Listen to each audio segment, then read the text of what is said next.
we just need to start here. You and I are both excited about this for a myriad of reasons. You obviously have a deeper, longer relationship with Rob, but I also want to share that for me, as someone who, covered the Yankees in the clubhouse, Rob was always so kind and so generous and just amazing, amazing to speak with, and always made me feel so respected, and the way he engaged with me, I so appreciated. And so, see, I know for different reasons, you and I both love the opportunity to speak with this man. Yeah, for sure. I'm excited just because I felt like when I got there, he was like the gatekeeper of the Yankee way. You know what I mean? Like anything I needed to figure out like how to do things the right way in New York, or in Tampa at first, it was look right to Tomper. So, we've always had a great relationship, and I'm just glad that he was able to come on. So thank you, Rob, for being here on R2C2, man, and congratulations on everything this season. Well, I thank you, and thanks for the kind words. And it's just a pleasure being on here with you two guys for sure. So, I mean, this year it's been amazing watching you guide Philadelphia to this NLCS and do what you guys have done. When you look back at the way this year has gone, Rob, and the success you're having now, is there a moment where you say, you know what, this was the moment where I thought this was possible for this group? This is when I thought this season could still be salvaged. This is where I knew, this group was going to come together. Is there any one moment that stands out to you that you think of as kind of the key one to get to this point where you are now? Yeah, I've been asked that a couple of times, and I think we always thought we were a good club. We really did. Going in spring training, we signed Schwarber, we signed Castellanos. We thought we had a really good offense. We thought our starting rotation was good. Our bullpen was good. So we thought we were really good. And then we got off to a little bit of a slow start. And in May was like, we had the toughest schedule, in baseball. And we really struggled through May. And then once June hit, the schedule kind of softened up a little bit, and we just got on a roll. Everybody started getting their confidence. Everybody started playing the way I thought we were going to play. We thought we were going to play. And then, like Miami has always been kind of our bugaboo. Like we couldn't ever beat them. They were always beating us. They had always good pitching. They always really played well against us. And right before the All-Star break, we went into Miami and we swept them there. And when that sweep was over, going in the All-Star break, I thought, okay, now we got something going, because that sort of monkeys off our back and we can move on from that. And then we just kept rolling. Man, it's always like those teams in your division, huh? Like with us, it was always Tampa. But you always feel good if you can go down there and sweep a team like that going to the All-Star break. I wanted to ask, who's like the leader of the clubhouse? Like who's the guy that's the emotional leader, the guy that's kind of leading the group in that clubhouse right now? Yeah, we've got a bunch of them, but I think Kyle Schwarber is the guy. I mean, he is, as down to earth as you can get. He takes those young guys and, he takes them out early, and they do this curveball machine thing. And he said to me in spring training, he said, "Thompson, let me tell you something. There's one guy you don't have to worry about on this team, and that's me. Not one day you need to worry about me, good or bad or whatever." And he's right. I've never worried about him. And he's the guy, even when he struggles, it's amazing, because he's got to take care of his own business, but he's always taking those other guys that are struggling with him and patting them on the butt and picking them up and talking them through things. And he's really an amazing person. He really is. You can see the chemistry in the that comes through the TV though, and from the clubhouse. Like just before the game, you got 10 guys out there playing the reaction game together. You know what I'm saying? Yeah. Like stuff like that is not normal, especially in today's big leagues. You know what I'm saying? So to see that and see that many guys hanging out when they don't have to is a cool thing. Yeah, it really is. We've got some guys that don't play a lot, like Garrett Stubbs, our backup catcher, and Nick Maton, and I mean, these guys just bring energy constantly, and it's really neat to see. And they just sort of mesh everybody together. It's really a good group, and it's evolved over the year. And now we're in a spot. You know, CC, you've been in this spot now. It's like everybody's on board. There's no complaining. There's no like, why am I not on the roster? Why am I not pitching? There's none of that. Everybody's on board, and it's a really neat thing that's going on right now. See, what's the reaction game? Whoa. What you got going on over there, bro? Dude, my phone just, I thought it was something. My wife is sitting over there. I thought she turned on something on her phone. I'm the guilty party. I don't know what that was. Something literally just turned on my phone. But see, what's the reaction game? For those of us who don't know, when you say you got 10 guys playing the reaction game. I don't even know what the game is. I just see it when I'm watching MLB Network. I see them, the guys are in a circle, and each guy has a baseball, and they throw one at each other, and then the next guy has to throw it at somebody else. And it's like all of them. And I've never seen, that many guys playing a game before BP. Yeah. So what they do, you're right, CC. Everybody's got one baseball. And so somebody's got two, and he starts it. He throws the ball up. Now the guy he throws it to can't catch it and release the other ball. The other ball's got to be in the air before he catches it. So it's actually a kind of a hand-eye coordination drill too, but they have a lot of fun with it, and just kind of gets them going into the stretch. Hey, as a manager, there's worse games your players could be playing. No doubt. No doubt. Rob, how about, I want to zoom out to your journey in a moment, but right now, where you guys are at, you weren't picked to be here. Certainly not when you took over the job, as you guys were struggling in the regular season with the journey you just documented of how you found your footing, not going into the playoffs. I don't think many people picked you, coming out of the wild card round. I don't think almost no one picked you against the Braves, yet here you are, and you're in the NLCS. You're 4 wins away from going to the World Series. What is the balance right now for you as the person who has to worry about all these things of enjoyment of this journey versus the stress of, oh my gosh, like we could do this. We're so close. Yeah. I said, before we got into before we clinched to get into the playoffs, in the last 4 or 5 years, this team has gone into September and been in the playoff hunt or had a playoff berth, and then we've sort of lost it. And so there's been all this talk about that, and all the talk about, it's the September swoon for the Phillies. Here they come. They're in a playoff spot. We had a 3.5 game lead on the last playoff spot, and now all of a sudden we're down to 0. And everybody kept talking about it. And I kept saying, I said, if we get into the playoffs, like this is the most stressful part of it, is just getting in for this team. Yeah. Because there's all this talk about this. If we get in, we got a chance to do something really special, because I think that was the pressure, just getting in, just because of the past struggles. Yeah, and that's the kind of city, too, where those struggles are amplified. You hear about those struggles in Philadelphia. Yeah, no doubt. For sure. But you know a little something about atmospheres like that and playing in cities like that, Rob, being in New York for as long as you were. No doubt. And I keep telling these guys,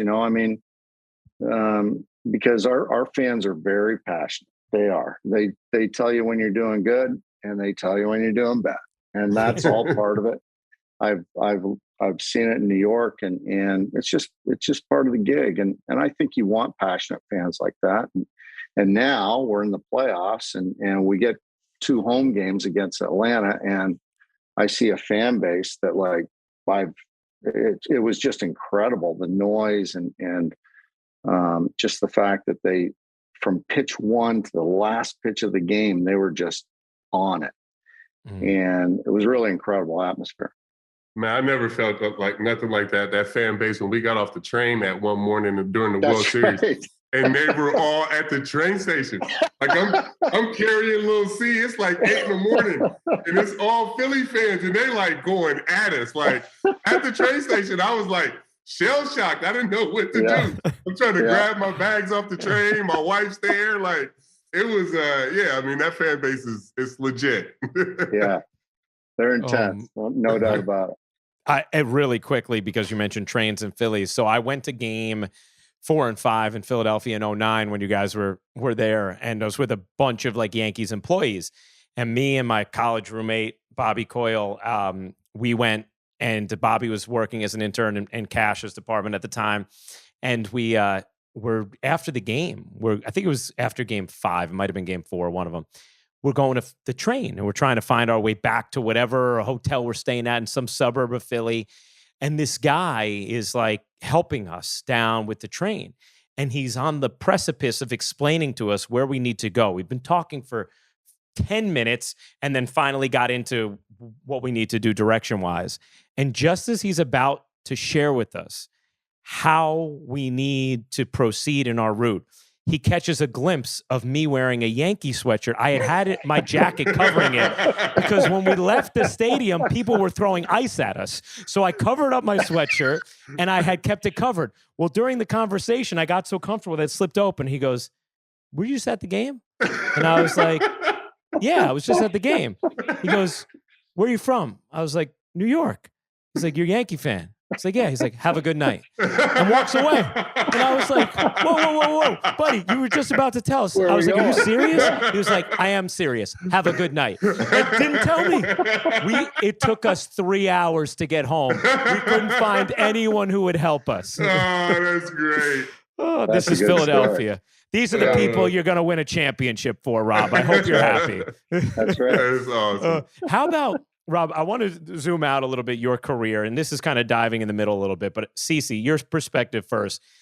Everybody used to always talk about the spring trainings that Rob Thomson would run. Oh, Rob knows how to run spring training. What was it about Tomper's spring training that made it legendary? It was just super organized. Like you always knew where to go. Like soon as when Tomper wasn't there for the 2 years that I was there when he wasn't, I never knew where to go, cuz like I didn't know what field to be on. I didn't know where we were stretching. Like Tomper always was on point and made sure everybody knew where they were supposed to be at. And spring training ran smooth because of this man right here for sure.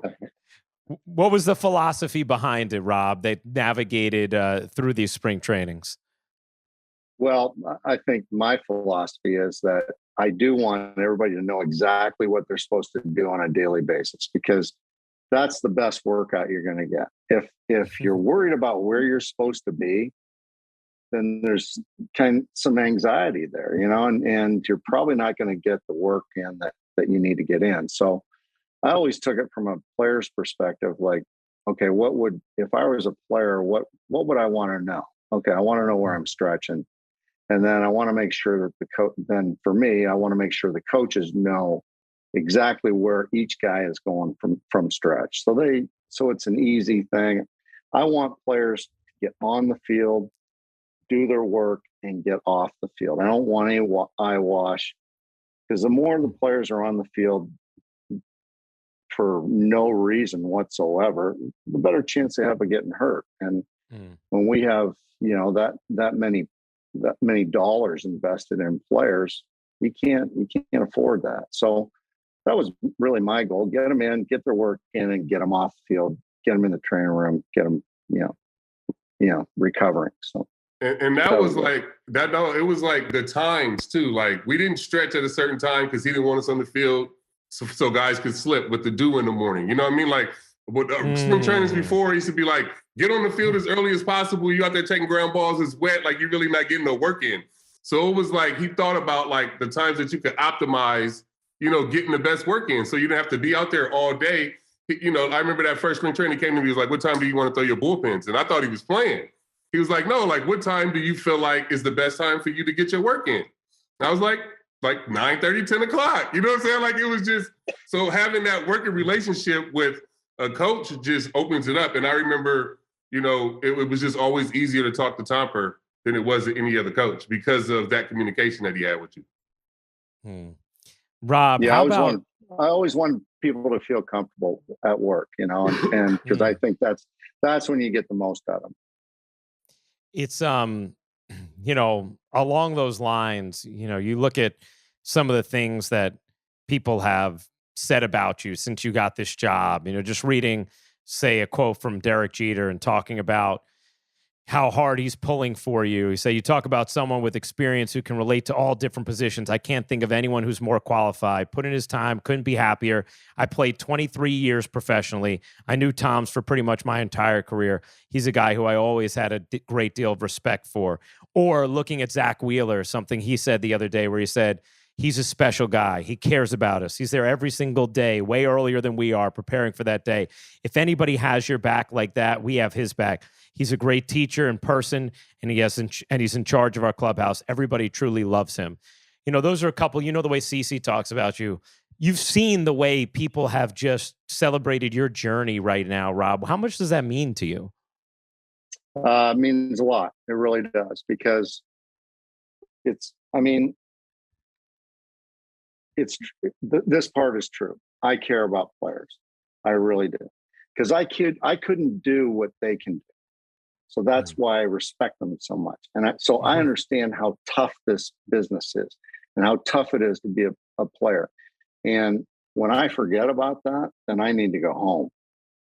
And so in my job, I try to make it as easy as I can for the players to prepare and compete so they can perform at the highest level. And that's my job. And that's all it is. And I think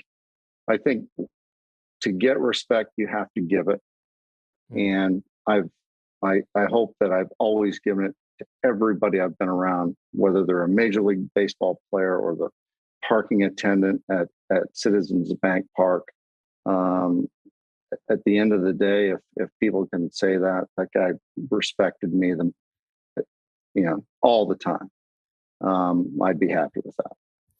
How about a young kid growing up in Canada? How do you get into baseball? Well, I played baseball. I played hockey and baseball, and I ended up going to junior college in Fort Huron, Michigan, and played for a guy by the name of Dick Roach, who ended up signing Derek Jeter. He was a Yankee scout. And how about that? I didn't know that connection. Yeah, I was there a year, and he's been kind of this special person in my baseball career, where he just kind of shows up at times, and he was the guy that got me to the Yankees. Because I ended up going to University of Kansas from there, and then signing with the Tigers, coached there for a couple of years, and then Dick got me to the Yankees as a coach, and I love being a Yankee. I really did. I felt like, when I was there 28 years, and I came over here with Phillies in 18, and to be honest with you, I felt like kind of a fish out of water. I was just like, because the Yankees were that was my organization. That was my, I've been there for so long. So I felt like, I come into the Phillies, and this wasn't really my organization anymore. And I had to kind of fit in. And now I feel like, this is who I am now. I'm Philly now. But I love the Yankees, and I always will. And the Steinbrenner family and all the players that I got to know, and all the coaches, the great coaches that I got to know. And it was just, and learn from, it was just a remarkable run. I mean, it's incredible. 28 years. Rob, was it hard because you were so entrenched in the Yankees organization, and you had worked your way up from 1990, through the 2017 season to, where you're going from starting out as, working your way in the minor leagues to becoming a mainstay on the bench, with the Yankees. Was it hard to even entertain going anywhere else at that time? I mean, I thought I was going to retire a Yankee. I really did. And, we went through when Joe got fired in 17, we went through the interview process, and Booney ended up getting the job. And I love Booney. Booney's a heck of a manager. He really is. He was the right man for the job at the time. But like I thought I was going to retire a Yankee, but you know, it just went on so long that I felt like I better find something in case they really don't want me back. You know? And Gabe Kapler kept after it, and they never hired a bench coach. And then they finally offered me a job, and with the caveat that, you know, if the Yankees called tomorrow and wanted to name you the manager, they'd rip up my contract. So that was good. But they named Booney the manager, and the rest was history. And, you know, things happen for a reason. Sometimes you don't realize it at the time, but they just do. And I'm happy here. I love our ownership. I love working for Dave Dombrowski and the front office, and the players are spectacular. Our coaching staff is. I got Kevin Long here too in my room, so I'm going to bring him on. K Long. Oh, he's here? Oh, he's there. Oh, yeah, he's in my room. Oh, shit. He's in the other room. I think he's K Long. That's amazing. Yeah, come on. Yeah. I saw him on the TV. Oh, yeah. Get him. Hey, there he is. Oh, man. How you doing, guys? Hey, show me a bicep or something. Show me something. Hey. He's a great coach. Yeah, that's my dog right there. Hey, I miss y'all, What's man. up, right? What's up, you. Kevin? How are you, man? How are you? Great, man. This is like a reunion. I love it, This is man. like a reunion. Yeah. Watch this, CC. Nice kiss on the head for I Robin, love from it. Kevin. See you, you know, you guys are going to make me root for a Philly team to win a that's championship. awesome. Like, are you kidding me? Oh, my gosh. I'm sick to my stomach. But it that's really great. is about people. Hey, you know, along those lines, Rob, this is something that I'm sure could be difficult to talk about, but I think you can offer some, you know, interesting perspective now that we just saw hitting coach Kevin Long dive in the shop for a moment to say hello as well, and it's a family reunion. You had been, you know, close with Joe for a long time, right? Oh, You're his yeah. bench coach in New York. You're with him then in Philadelphia as well. He gets fired. I'm sure that for you is initially, oh, you know, that's a terrible thing. This is your friend losing their job. And then you're asked to take over. And obviously it's been great. And you've done an unbelievable job. And, you know, I'm sure Joe, as your friend, as a professional, would want you to do exactly what you're doing. But how awkward is that dynamic when you're asked to take over for someone you don't want to see go? Yeah, it was really difficult at the start. It really was, because if you're a true, like for me, if you're a true bench coach, your job is to take care of the manager and the players, obviously. But you want to make sure that you're doing everything the right way for the manager, so that type of thing doesn't happen. So when it does happen, like especially with Joe, like I've spent so many years with him, I was just kind of devastated. But you know, I called my wife Michelle, and she said, well, you know, they're not going to stop the games here. Mm-hmm. You know, you got to keep going. And I told Dave Dombrowski, if I didn't take this job, as bad as I feel, I'd be a fool not to take this job. I really would. So I accepted it, but there was, you know, it was difficult. It really was. When you were starting out in 1990, Rob, did you think I'm going to be a manager someday? When you started with the Yankees organization? Yeah, no, I thought about it, but you know, it was just so far away that it wasn't really realistic. And then I got to the big leagues, and my father always said, okay, just deal with today. Don't think about your next job. Just deal with today, because if you don't deal with that and do a good job today, that other stuff's never going to happen. But you know, it's in the back of your mind. And then I think when you know, when the Yankee manager's job didn't work out, I was really not thinking about it at all. I thought, well, you know, I feel like I'm a pretty good bench coach, and I'll just do this and focus on this. So, and then all of a sudden it happened. So, you know, it was interesting. And you get a 2-year extension as well, which congratulations. Yes, congratulations. Congratulations to you. I guess just the last thing I would want to ask you, Robin, thank you for all this time as you're preparing in the NLCS. I mean, this is so generous of you.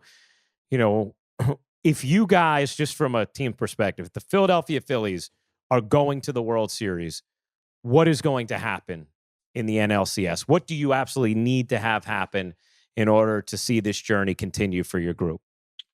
Well, obviously we have to play well, and that's the biggest thing. And we've really played well ever since we clinched getting into the playoffs. We've really played well, and we've played aggressively. We've played unselfishly.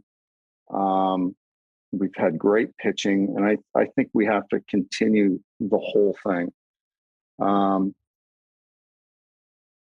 Yeah, I think it's just a matter of us playing well. That's all, you know. Yeah. Being aggressive and not worrying about making mistakes. Just go out there and play. Well, you certainly have been doing that. It's been a joy to watch. The guys are in the room. You got the guys in the room for sure.